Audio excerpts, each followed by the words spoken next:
کیا Peoples party کے advisor جو تھے وہ اس کو نہیں بھانپ سکے کہ وہ زرداری صاحب کو کہتے جی کہ آپ کیش ان کیوں نہیں کرتے ہیں اس کو؟ یہ ٹھیک ہے، یہ ہے مینجمنٹ، لیڈرشپ کی مینجمنٹ کیسی. پیپلز پارٹی کا یہ انٹرنل المیہ رہا ہے، ایسی چیزوں کو مس ہینڈل ہوتا ہے. لیکن 12 مئی کو اگر جوڈیشری ریسٹور ہوتی ہے تو ایکول کریڈٹ جاتا ہے پاکستان مسلم لیگ نون کو اور پیپلز پارٹی کو. پی ایم ایل این اکیلے نہیں تھی کر سکتی. پوچھ لیتے ہیں طارق صاحب، اگر پی ایم ایل این اکیلے کر سکتی تو وہ کر سکنے کی بات ہو رہا ہے، کریڈٹ جو ہے وہ ایکول ڈسٹریبیوٹ ہوگا.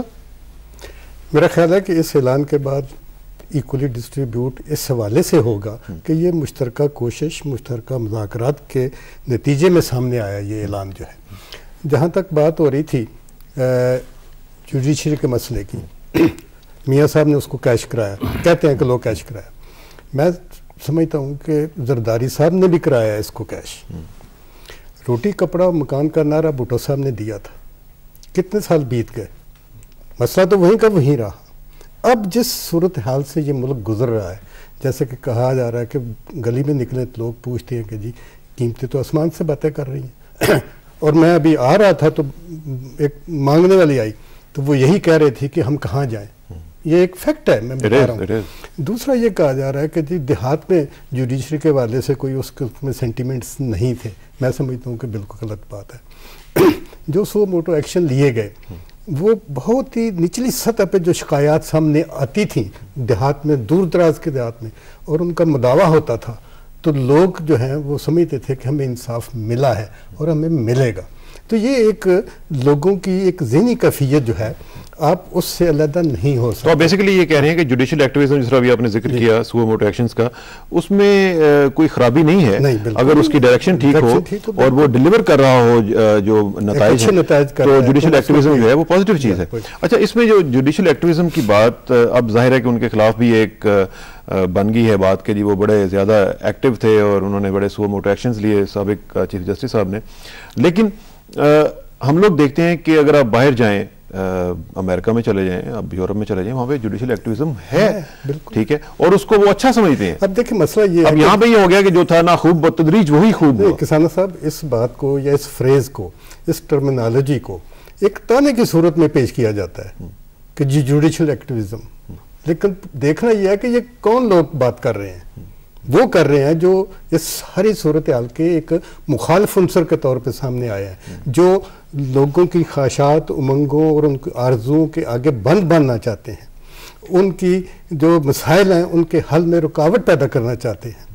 اگر 2 جماعتیں آ گئی ہیں یا 4 جماعتیں جن کی کولیشن بن گئی ہے لوگوں کے مینڈیٹ کی وجہ سے، لوگوں نے ان کو ووٹ دیا ہے ان کے مسائل حل کرنے کے لیے، تو میں یہ سمجھتا ہوں کہ وہ قوتیں جو اس سارے تناظر میں ایک اپوزیشن کے طور پہ منظر عام پہ آئی ہیں، وجود ہیں، ان کے حرکات و سکنات سے، ان کے اقدامات سے لوگ جو ہیں وہ آگاہ ہوتے جا رہے ہیں کہ یہ ایک رکاوٹیں پیدا کرنے والی صورتحال ہے. تو میں سمجھتا ہوں کہ یہ جو آج کا اعلان کیا گیا اور 12 مئی کو، میں ہمیشہ ایک اپٹیمسٹک کے طور پہ میں بات سوچتا ہوں، سمجھتا ہوں، کوشش کرتا ہوں کہ بھائی ایک خوش آئند بات جو ہے وہی اس ملک کے لیے سامنے آئے. تو اگر 12 مئی کو ججز بحال ہو جاتے ہیں تو میں سمجھتا ہوں کہ اس میں کون سی قیامت ٹوٹ پڑے گی. یہ ہونا تھا، یہ ہونا چاہیے تھا. یہ تھوڑا سا ایک ڈیلے ہوا ضرور، لیکن میں سمجھتا ہوں کہ ایک وقت معین جو ہے وہ مقرر کردہ اور بھی ایک طاقتیں ہیں. جو سب سے بڑی طاقت ہے اس کی ایک اپنا ایک طریقہ کار ہے، وہ بھی ایک سامنے آتا رہتا ہے. انسانی کوششیں ہوتی ہیں، انسان کی خواہشات ہوتی ہیں. اس میں مزید بات کرتے ہیں، لیکن ہمارے ساتھ ایک اور پرسپیکٹیو جانچنے کے لیے موجود ہیں پاکستان مسلم لیگ قائد اعظم کے جناب فارمر MOS طارق عظیم صاحب. سینیٹر طارق عظیم صاحب سے بات کرتے ہیں. طارق صاحب السلام علیکم. جی وعلیکم السلام. طارق صاحب کیسے ہیں جی آپ؟ اللہ کا احسان کرم. جی طارق صاحب، آج آپ نے پریس کانفرنس سنی ہوگی نواز شریف صاحب کی، اور بڑی امپورٹنٹ پریس کانفرنس. اس میں انہوں نے اعلان کر دیا ہے ججز کی بحالی کا 12 مئی کو، اور اس میں ہم ذرا بات کر رہے ہیں کہ اس کا کیا امپیکٹ پڑے گا. آپ کی پارٹی کا کیا ورژن ہے اس اناؤنسمنٹ کے حوالے سے؟ جی تاریخ کے علاوہ میرا خیال کوئی چیز کوئی نئی چیز نہیں ہے اس میں. 30 اپریل گزرنے کے بعد ایک نئی تاریخ کا آنا تو بہرحال لازم تھا. اس کے علاوہ سوائے اس کے کہ کمیٹی کا اعلان کیا گیا، کوئی چیز نئی نہیں ہے اس میں. اب دیکھنا یہ ہے کہ جو قرارداد آتی ہے اس کی ٹرمز اینڈ کنڈیشنز کیا ہیں، اس کی ورڈنگ کیا ہے. بہرحال جوڈیشری کو بحال تو کرنا ہے. جوڈیشل جو ہماری ایک سسٹم ہے وہ بالکل مفلوج ہو کے رہ گیا ہوا ہے. جیسے آپ کو بخوبی علم ہے کہ وکلاء نے یا بیشتر وکلاء نے کورٹس کا بائیکاٹ جاری رکھا ہوا ہے. ہمارے ہاں ویسے بھی جو ہے جسٹس جو ہے انصاف کا ملنا بہت مشکل ہوا ہے, بہت تاخیر ہوتی ہے انصاف کو ملنے میں. تو یہ فردر تاخیر کا باعث بنتا جا رہا ہے. تو اس کے لیے اس کا حل ہونا تو بہرحال بہت ضروری ہے. ساری سیاسی پارٹیاں اس پہ متفق ہیں کہ اس کا حل ہونا چاہیے, لیکن یہ بات بھی اشد ضروری ہے کہ جو بھی اس کا حل ہو وہ ایسا ہو کہ جو کہ قانون کے لحاظ سے, آئین کے لحاظ سے وہ ٹھیک ہونا چاہیے. آپ دیکھیں ان کا ٹوٹل جو نمبر ہے سپریم کورٹ کے ججز کا, وہ اگر آپ نئے ججز اس میں ڈال دیں گے جو ابھی نئے پی سی او کے تحت جنہوں نے حلف لیا ہے وہ غالباً 17 کے قریب ہیں, 10 پرانے ججز ہیں, تو اس کا نمبر جو ہے 27 بن جاتا ہے, جو انڈیا سے زیادہ ہے. جی بہت زیادہ بن جاتا ہے, اور جو لے ڈاؤن ان کے نمبر ہیں ان سے زیادہ ہے. تو اس کے لیے میری علم کے مطابق اس کے لیے آپ کو اور کچھ نہیں تو ایک نیا قانون بنانا پڑے گا, لیجسلیشن بنانی پڑے گی. تو یہ بہت ساری لیکن اگر طارق صاحب اگر قرارداد آتی ہے تو کیا آپ کی پارٹی اس کو سپورٹ کرے گی؟ جی یہ قبل از وقت ہوگا کسانہ صاحب, جب تک وہ آدمی دیکھنے آپ کی طرف سے اعلان آ چکا ہے, چوہدری صاحب نے خود کہا تھا کہ ہم خود قرارداد لے آئیں گے اگر وہ نہ لائے. جی جیسے میں نے عرض کیا کہ یہ اشد ضروری ہے اس وقت کہ اس کا حل ڈھونڈا جائے. اس کو مزید التوا کا شکار نہیں ہونا چاہیے, جوڈیشری کو بحال ہونا چاہیے. ایک دو ناموں کے لیے اگر آپ پورا جوڈیشل پروسیس کو پیرالائز کر رکھیں وہ میں سمجھتا ملک کے لیے, عوام کے لیے ٹھیک نہیں ہے. Justice delayed is justice denied جیسے کہا جاتا ہے. عوام تو ویسے ہی پاکستان میں جو ہمارا جسٹس سسٹم ہے وہ اتنا ٹائم لیتا ہے. ایک آدمی جو لے کے جاتا ہے, ایک معمولی سا مقدمہ جب عدالت میں لے کے جاتا ہے تو وہ تو اس کا فیصلہ سننا بھی جو ہے شاید پاسبل نہیں ہوتا. بیسیکلی طارق صاحب, بیسیکلی آپ یہ کہہ رہے ہیں کہ آج کی جو پریس کانفرنس تھی وہ کوئی اتنا خاص آپ نہیں سمجھتے کہ اس نے کوئی امپیکٹ ڈالا ہے یا کوئی بہت بڑا کوئی ڈیسیژن سامنے آیا ہے, آپ اس کو اتنا کوئی امپورٹنٹ نہیں سمجھ رہے ہیں؟ میں سمجھ رہا ہوں جی کہ اس میں سوائے اس کے کہ ایک نئی تاریخ دے دی گئی ہے 12 مئی کی, اس کے علاوہ کوئی نئی بات نہیں کی گئی. اب ہمیں انتظار کرنا پڑے گا کہ 12 مئی کو جب یہ ریزولوشن لے کے آتے ہیں, قرارداد لے کے آتے ہیں, اس کو امپلیمنٹ کیسے کرتے ہیں اور اس میں ڈیٹیلز کیا ہوں گی. چلیں اس کا انتظار کریں گے ہم. طارق صاحب آپ کا بہت شکریہ, آپ سے انشاءاللہ رابطہ رہے گا جی. Thank you very much. Tariq Azeem صاحب ہمارے ساتھ موجود تھے, former minister of state for information, اور تفصیل سے بتا رہے تھے. ان کا اپنا ایک نقطہ نظر بھی ہے. یہاں پہ ایک کمرشل بریک کا بھی وقت آن پہنچا ہے. کمرشل بریک کے بعد واپس آئیں گے تو اسی بات کو آگے بڑھائیں گے. After this break stay tight, will be right back.